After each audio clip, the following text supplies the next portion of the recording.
Bien, como decía, este es ese segundo encuentro de derechos humanos. La Universidad Rey Juan Carlos, con el nuevo equipo rectoral, apostó de una forma decidida hacia todo el tema de los derechos humanos y lo planteó además como una estrategia transversal y por eso haremos actos en todos los campus de la universidad y en cada campus pues buscando un poco la temática apropiada a cada uno de ellos. No lo habíamos pensado así, pero coincide con el Día Internacional de la Eliminación de la Violencia contra la Mujer, ¿no? También, en este caso, toca de lleno con todos los aspectos de derechos humanos. Pues la Universidad Rey Juan Carlos ha sido la universidad a nivel mundial seleccionada para analizar los 15 años de implementación de la resolución 1325. Se trabaja muy intensamente en las cuestiones de género, de una forma muy amplia, en toda su dimensión, desde violencia, que es una parte dura y muy lamentable, niños y dependientes, el papel de la mujer, el rol que juega en todas estas cuestiones. Existe una asignatura que es responsabilidad social, orientada o bien de ontología, o bien responsabilidad social propiamente dicha, o bien derechos humanos, pero en todas nuestras titulaciones existe esta materia. Eso pone de manifiesto, como tú ya has dicho, el compromiso serio por parte del equipo rectoral. Siempre cada encuentro intentamos que vaya unido al anuncio de algo más, ¿no? Para que se vea que esto no para, sino que sigue. Y ese algo más es que la universidad va a poner en marcha un certamen oficial de cortos universitarios sobre derechos humanos, ¿no? Y para proceder a ello, hace unos días pues anunciamos un concurso de carteles, se presentaron diferentes estudiantes de la universidad con propuestas de carteles para hacer este certamen de cortos y anunciaremos también quién ha sido el ganador. Los derechos humanos no están pasando por un buen momento y hay que saltar a la cancha para defenderlos, para expandirlos, para recordarlos, para apuntar con la mano. De las frases que más me han impresionado en los últimos años es que un juez brasileño del Tribunal Penal Internacional, en una reciente visita a España hace un par de meses o 3, decía que si hoy tuviéramos que negociar la Declaración de los Derechos de las Personas del año 48, no podríamos universalmente llegar a un acuerdo como el que llegamos en el año 48. La relación entre la empresa y un desarrollo a escala humana, un desarrollo que piense en la gente, lo que llamamos el desarrollo humano sostenible, no es un tema tan antiguo. Para mí el punto de partida está en la Cumbre de Río del año 1992, donde se instaló un debate sobre un modelo diferente que pensaba en los recursos escasos que tenemos en la Tierra, que abordó las 3 ventanas de biodiversidad, cambio climático y desertificación, y que señaló una nueva pauta para gobiernos, sociedad civil y empresas de cómo hacer un desarrollo pensado en la gente, con la gente, para la gente, que conservase los recursos y que no solamente pensara en esta generación y en las pasadas, sino en las futuras. Las propias empresas, aunque ha habido, por supuesto, algún tipo de evaluación externa, las que se han autoevaluado, y es muy difícil que una empresa se tire piedras contra su propio terreno y su manera de operar, aunque no ha faltado algunas empresas que en este proceso han aprendido y han cambiado sus conductas de manera muy importante. La Unión Europea pide a todos los países europeos que hagan planes nacionales de empresas y derechos humanos que vayan más allá de los planes de responsabilidad social empresarial que ya existen. Estas conferencias de Ginebra, ahora se va a celebrar la cuarta, que reúne a gobiernos, sociedad civil y empresas en un nuevo tipo de diálogo impactante, porque ver a un grupo indígena de Ecuador hablar con una empresa petrolera, la Shell, Repsol, mano a mano, discutiendo constructivamente sobre los diferentes puntos de vista, para mí ha sido realmente muy impactante. Los derechos básicos que abordan, por reagruparlos, los principios rectores son derechos laborales, la libertad de opinión y la seguridad física, la salud, el agua y medio ambiente, que son derechos un poco, fundamentalmente el agua y el medio ambiente, de segunda o tercera generación o de cuarta, depende de cómo se interpreten, los derechos económicos y de propiedad y la educación y los derechos de los pueblos indígenas. Un elemento que ha ayudado mucho a este debate, se acordarán, son los desastres, porque no fueron otra cosa que lo de la fábrica Trasrin o del Rana Plaza en Bangladesh hace un par de años, donde se hundieron una serie de edificios concatenados, haciendo la muerte, haciendo que fallecieran 2.300 personas de golpe, que fueron sepultadas, de las cuales el 80% eran mujeres, y levantó toda una oleada internacional sobre lo que llamamos la cadena de valor de la empresa. Por lo tanto, ha nacido un nuevo debate internacional que yo creo que poco a poco va a tomar tiempo, pero va a cambiar la estructura y la textura de cómo juegan las relaciones entre empresas, gobiernos y derechos humanos. Los derechos humanos están, este es el problema, íntimamente ligados al desarrollo democrático.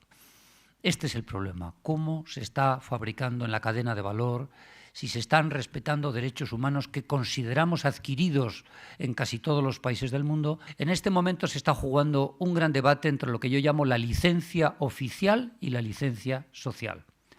La licencia oficial permite que grandes empresas puedan instalarse en países lejanos, con diferentes regímenes jurídicos, aplicando normas del país y que tengan incluso los permisos ambientales, los permisos oficiales, etcétera, etcétera. Y la licencia social supone que si además de eso no has entrado en contacto con la comunidad en la que trabajas o sobre la que afectan tu modo de producción, pues puedes tener grandes problemas porque esa comunidad te puede evitar y te puede realmente impedir que tú puedas invertir, trabajar productivamente y generar empresa.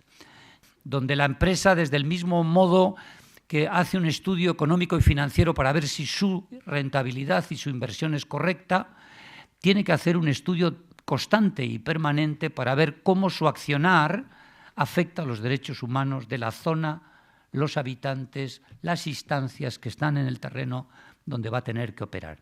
Cuando uno ve las normas españolas, el derecho español ve que hay muchas cosas que retocar, que redondear, que tener en cuenta que este tema lo tenemos en España desde 4 ángulos. Tenemos un Plan Nacional de Derechos Humanos, tenemos una ley de sostenibilidad, tenemos un Plan Nacional de Responsabilidad Social Corporativa y un Plan Nacional de Empresas y Derechos Humanos.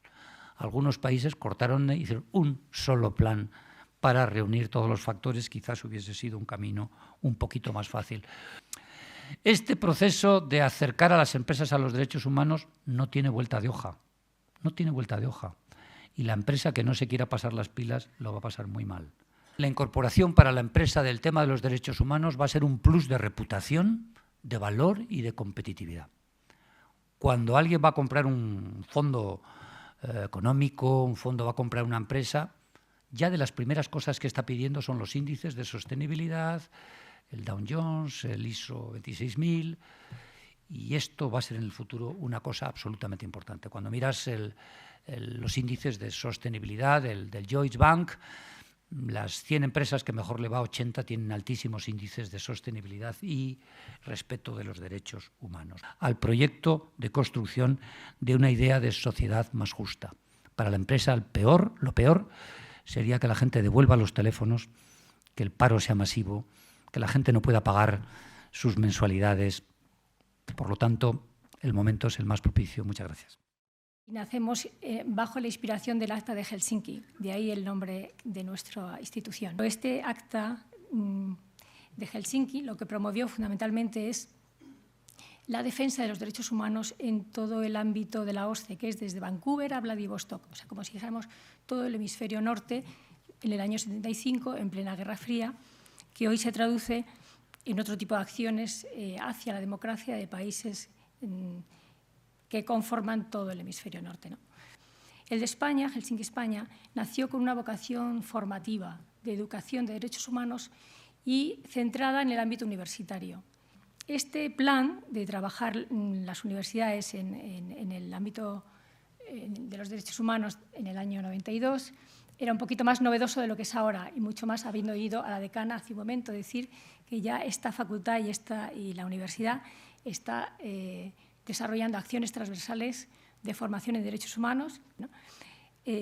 Nuestro trabajo se ha centrado en foros internacionales de estudio de materias académicas en relación con los derechos humanos. Lo hemos hecho de acuerdo con profesores, determinando las materias y los temas y las regiones. Ha habido proyectos euroatlántico, euromediterráneo, Europa este-oeste, euroasiático. Siempre es verdad que partimos de Europa porque en Europa estamos y cuando hacemos un proyecto lo focalizamos en una región. Y, tenemos también otro programa que es voluntariado en derechos humanos, voluntariado universitario para la educación de derechos humanos en centros escolares. Os puedo decir también que aquí los de Relaciones Internacionales de la Universidad Rey Juan Carlos participan masivamente, porque hay clases enteras que vienen a hacer el curso. Es una actividad de formación y acción. Es una formación que completa la que yo creo que recibe ISA aquí en la universidad, porque es una formación de cómo enseñar derechos humanos. Nos preocupó el desánimo de los jóvenes universitarios con el tema del trabajo y el empleo. Y nos preocupó porque, como estamos todo el día trabajando con vosotros, pues veíamos la decepción y el fracaso que les parecía que era su vida ante una perspectiva tan negativa, ¿no? Y junto con la Asociación Fulbright, junto con la Embajada de Estados Unidos, junto con la Asociación VIA de Visitantes Internacionales, pues empezamos a hacer un pro bono pro youth, un pro bono de profesionales del mundo de la empresa que orientasen a los universitarios en paro hacia el sector que querían trabajar y también sugiriendo y acompañando en ese proceso hasta que encontrasen trabajo. En un foro último que hicimos en el 2009 en Nueva York, con motivo del 60 aniversario de la Declaración Universal de los Derechos Humanos, las universidades trabajamos juntos sobre cómo la Declaración Universal había ayudado o no al alivio de la pobreza. Esas personas, esos líderes futuros son los que van a integrar la empresa. ¿Qué puede hacer la empresa? Desde luego colaborar en la formación, me parece muy importante, ya se está haciendo además con el Plan Bolonia todavía más, pero colaborar en la formación, aportando la parte práctica, en la investigación, orientando muchas veces los temas de investigación necesarios y haciendo proyectos conjuntos, ¿no? Por supuesto, financiación, pero también sugeriría planes de formación en derechos humanos de su personal. Presentarles a todos ellos, empezando de allá para acá, Ángel Fraile, que es el director de Medio Ambiente y Desarrollo Sostenible de Endesa, Enrique Hernández, director de Responsabilidad Corporativa y Sistemas de Gestión de FCC Aqualia, Ramón Freixes, de Janssen y de Johnson & Johnson, María Teresa Arroyo, gerente de Gobierno, Riesgo y Cumplimiento de KPMG en España, y José Luis Pérez Larios, director de Gestión de Caritas. A nivel de dedicación, a nivel de trabajo, a nivel de enfoque, Janssen es Pharma, a nivel de derechos humanos, responsabilidad social corporativa, es Johnson & Johnson. 4 puntos perfectamente diferenciados que son la base de todo el trabajo, desarrollo, condiciones, normas, regulación que tenemos dentro de la compañía. En primer lugar, es de nuestra responsabilidad para con nuestros clientes, médicos, enfermeras, pacientes, madres, padres, etcétera, etcétera. Nuestra responsabilidad y compromiso con nuestros empleados. Pensamos que, y luego lo comentaré un poco más adelante, que al final una sociedad es tanto en cuanto más productiva y está mejor desarrollada económicamente, cuando más sana es, menos bajas laborales, la gente puede trabajar mejor, mejores condiciones, etcétera, etcétera. Somos responsables también de las comunidades en las que trabajamos y, por otro lado, lógicamente, la responsabilidad con nuestros accionistas. Una enfermedad de salud mental es una enfermedad crónica, igual que la diabetes. ¿Verdad que la diabetes no le llamamos a cuando tenemos una persona, un compañero diabético, paciente? Es una persona con diabetes. Lo primero que hay que hacer es desestigmatizar para ayudar a la reintegración en la sociedad y en el empleo a este tipo de discapacidades, porque si les empezamos a poner el sello de pacientes, estamos poniéndole la primera barrera ya por una denominación que les va a impedir integrarse en la sociedad y a nivel laboral. De lo que se trataba es de integrar a los niños con enfermedades raras en los colegios. Estamos reivindicando también que los niños que no sean, entre comillas, normales, no tengan que ir a colegios especiales, sino que vayan a colegios verdaderamente normales. Pero para eso, lógicamente, hay que educar a profesores, a los niños y a los propios padres para que los dejen ahí. Nosotros estamos en una campaña de donación al África subsahariana de tratamientos de VIH, pero pensar que este tipo de donaciones tienen varios quebraderos de cabeza. No solo hay que dar la donación, sino hacer que la donación llegue donde tiene que llegar. Y lo que nosotros vemos es que con los derechos humanos sucede un poco lo mismo. No es que las empresas, o por lo menos yo quiero pensar que no es que las empresas no tengan en cuenta los derechos humanos, violen sistemáticamente los derechos humanos, pero sí es cierto que hasta ahora no ha habido una gestión estructurada de los derechos humanos. La due diligence, al final, básicamente es dotarte del músculo, de las herramientas que te permitan tener controlado de forma sistemática dentro de la empresa el que tú estés cumpliendo con tus derechos humanos, que tengas analizados tus posibles impactos en derechos humanos, que tengas mecanismos para intentar evitarlos y que tengas también mecanismos para que si a pesar de todo al final se producen algún tipo de impacto, puedas remediarlos de forma efectiva. Cuando tú intentas desplegar una política de derechos humanos, te toca explicar internamente, pero también externamente, a determinados grupos de interés con los que tienes que colaborar qué es lo que estás haciendo y por qué necesitas su colaboración. Muchas veces desde la sociedad civil se percibe a la empresa como, digamos, el enemigo o como aquel con quien se gestionan políticas que los ingleses llaman de name and shame, es decir, critico y no aporto soluciones. No siempre, pero es que también desde las empresas muchas veces se percibe a la sociedad civil como ese externo que me molesta y que me pide una serie de cosas que suponen una injerencia en mi gestión y que además no sabe de mi gestión. Entonces yo creo que esas dinámicas estamos en el camino de mejorarlas, pero es fundamental que se mejoren. Porque además desde el punto de vista del marco de los principios rectores, las políticas de derechos humanos tienen que ser una cosa en la que la participación de la sociedad civil sea clave. Que aproximadamente, y me da igual el matiz, por 1.100, 1.200 millones de personas todavía no tienen acceso al agua y que casi 2.500 millones de personas siguen sin saneamiento. Yo no sé cuántos años, y a lo mejor tú desde Cáritas volverás a decir no sé cuántos años más vamos a seguir teniendo que decir estas cifras, pero me parece que es uno de los grandes fracasos como ciudadanos y como personas que tenemos, el seguir hablando de estas cifras en todas las mesas de debate y en todos los foros en los que se habla. Y decimos a algunas personas que efectivamente no es tanto un problema de cantidad de agua, a pesar de que, como veis, hay poquita agua de toda la que tenemos disponible, aunque sí que también hay tecnología que nos permite desalar agua del mar y ponerla a disposición de la gente para que la consuma. No es tanto un problema de cantidad de agua, sino de gobernanza, ¿no? En los próximos decenios, en los próximos 10 años o 20 años, vamos a necesitar un 20% más de agua y el total de agua utilizada aumentará en un 40%, con lo cual, como veis, pues el escenario no es nada alentador y tenemos un problema con el agua y tenemos un problema con la gestión del agua, ¿no? Sabéis que en España se está empezando a hablar también de todo el tema social, de toda la gente que no puede pagar el agua, que ese es un debate muy bonito que me gustaría que luego lo tuviéramos y fuéramos capaces de centrarlo dentro de un país que no tiene especiales problemas con el agua, pero sí se está planteando el acceso universal al agua, el poner unas cantidades mínimas de agua a disposición de todo el mundo, que no se pague, que el cambio climático, que por fin parece que es verdad y que lo tenemos aquí, pues supone un riesgo para la disminución de los suministros de agua en el mundo, y España es particularmente sensible por la zona geográfica en la que estamos. Sabéis que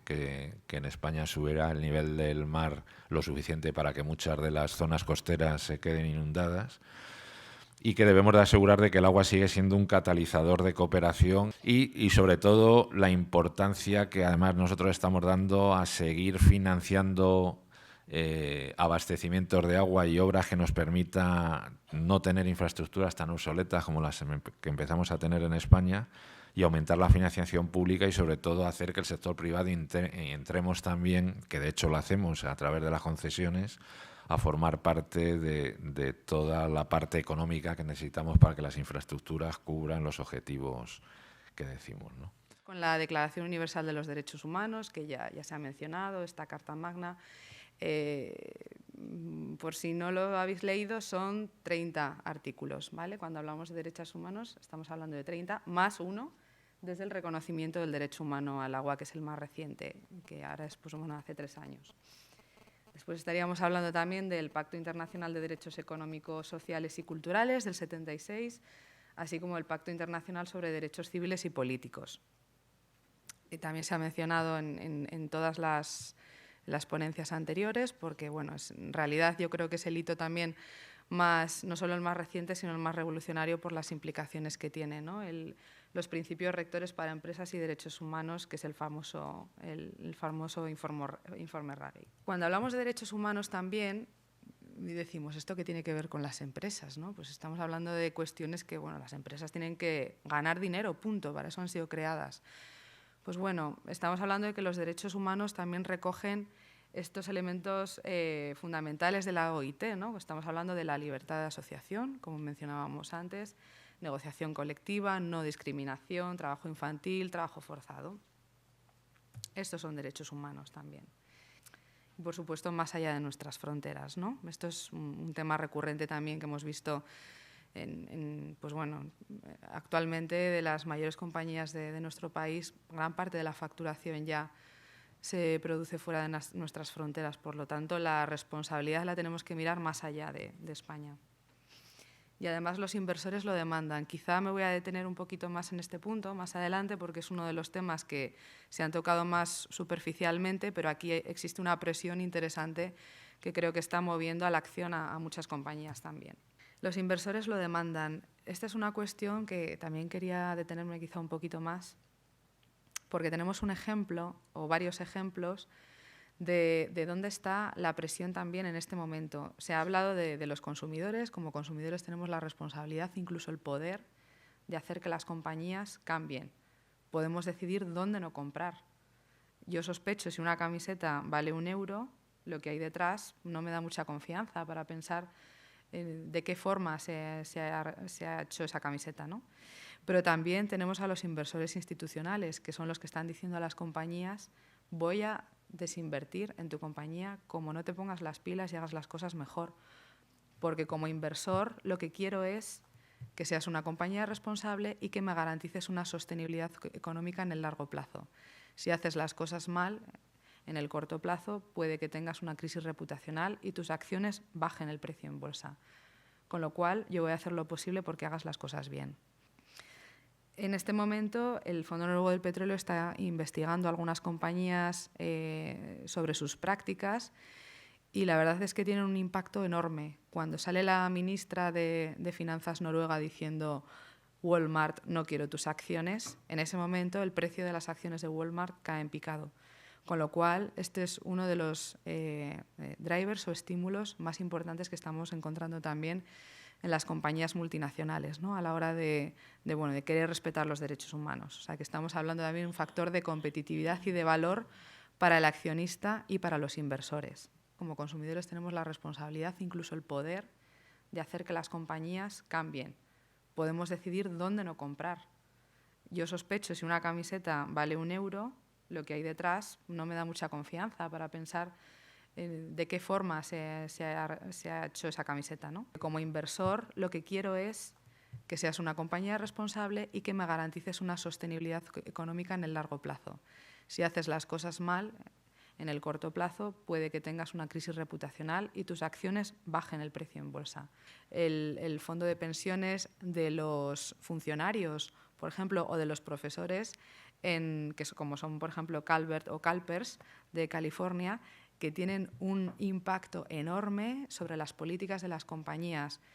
Estos inversores tienen entre el 2 y el 3% del capital flotante de muchas compañías y son capaces de sentarse con los consejeros delegados de estas compañías para negociar con ellos a la hora de hacerles cambiar las políticas. Cáritas, dentro de sus muchos campos de acción, porque muchas veces se visualiza Cáritas como algo muy asistencial, pero lejos de eso, pues Cáritas apuesta mucho por el empleo y crea empresas. Pues intentamos estar comprometidos con los países más empobrecidos, con las causas de la pobreza, con la participación efectiva de la sociedad y de la comunidad cristiana y promocionando una economía social y una economía basada en valores, ¿no?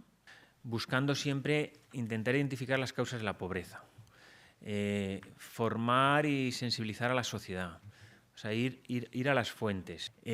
Lo que sí es muy importante es que la persona esté en el centro.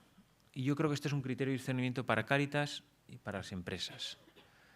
No simplemente ser repartidores de ayudas, sino acompañantes de personas. Iniciar un diálogo de qué pasa en casa, cuántos sois, cuál es la situación de empleo, desempleo, qué otras necesidades hay, y acompañar esos procesos. Porque la lucha contra la pobreza es responsabilidad de todos, y la pobreza sigue creciendo en este mundo y sigue creciendo en nuestro país. Llamadas de empresas que quieren colaborar con Cáritas hay muchas. Casi todas muchas veces es o para una colaboración económica y cada vez más para dar alimentos. Decimos, mira, no, siendo una empresa del IBEX, no hagas una campaña de recogida de alimentos, que puedes hacer mucho más por este país y este planeta. Buscamos colaboraciones transparentes, duraderas, amplias, flexibles. ¿Siempre se consiguen? No, siempre hay un inicio, siempre hay una primera acción, pero esto es lo que buscamos. Gracias a todos por estar aquí, por haber estado aquí en esta jornada tremendamente interesante. Gracias, como es lógico, a nuestra decana por la acogida que nos ha dado, a todas las personas del mundo de la empresa que habéis estado con nosotros, José María, y también, como es lógico, a Elena y a todo el equipo del programa de Derechos Humanos que lo ha hecho posible.